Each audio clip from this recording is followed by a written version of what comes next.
tayong Chevrolet Spin. So magpapalit tayo ng shock absorber. So yun yung shock na sa, so dito yung shock absorber din na papalitan natin. So lalagyan lang natin ang tukod dito. Yan. So yan guys, 19mm.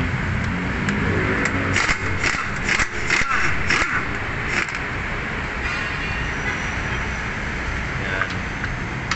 Tapos dito rin sa taas.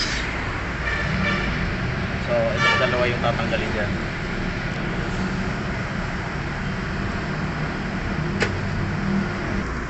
And guys, dito yung shock absorber natin, KYB.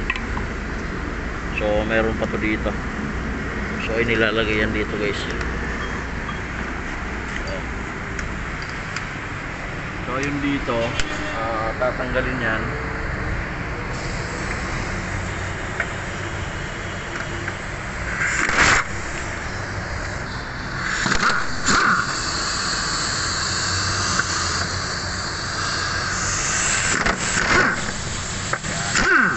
Tanggal na yan guys.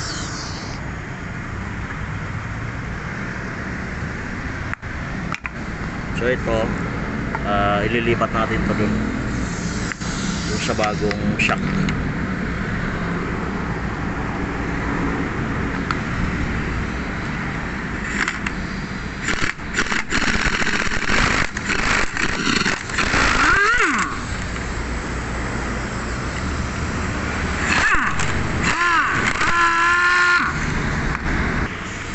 So nilagyan natin guys ng vice grip para hindi siya umikot. Yan.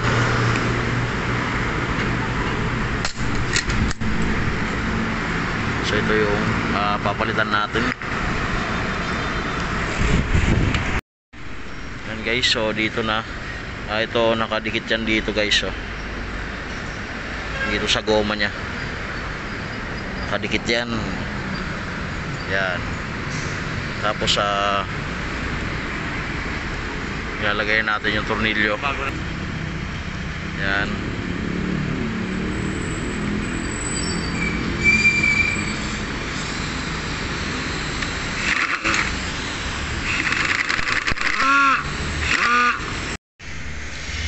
Yan guys, so nilagyan natin ang alin yan dito sa gitna para hindi sumabay.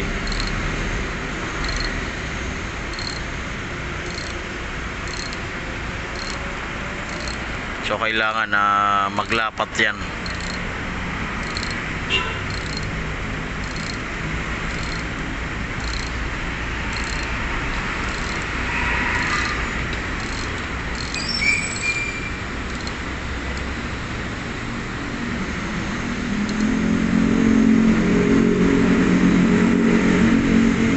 Yan.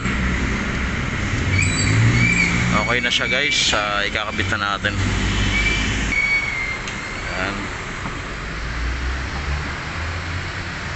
So ganyan.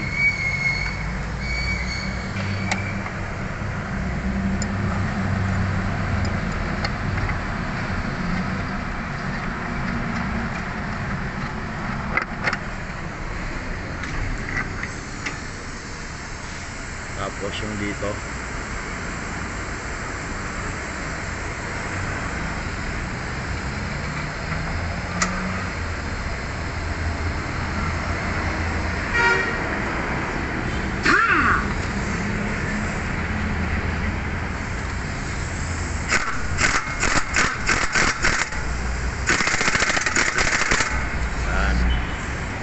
Dito rin same process lang to guys sa kabila. So ganun lang din yun paano magpalit.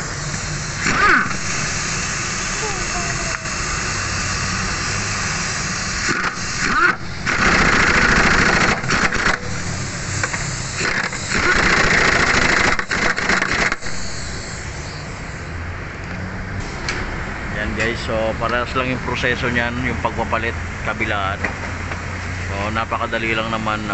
Kung wala kayong lifter, so kailangan na may jack kayo para Ito, bumagsak siya.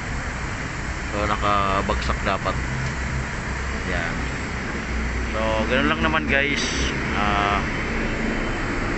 Like, subscribe to my channel. Napaka basic lang nito. Thank you.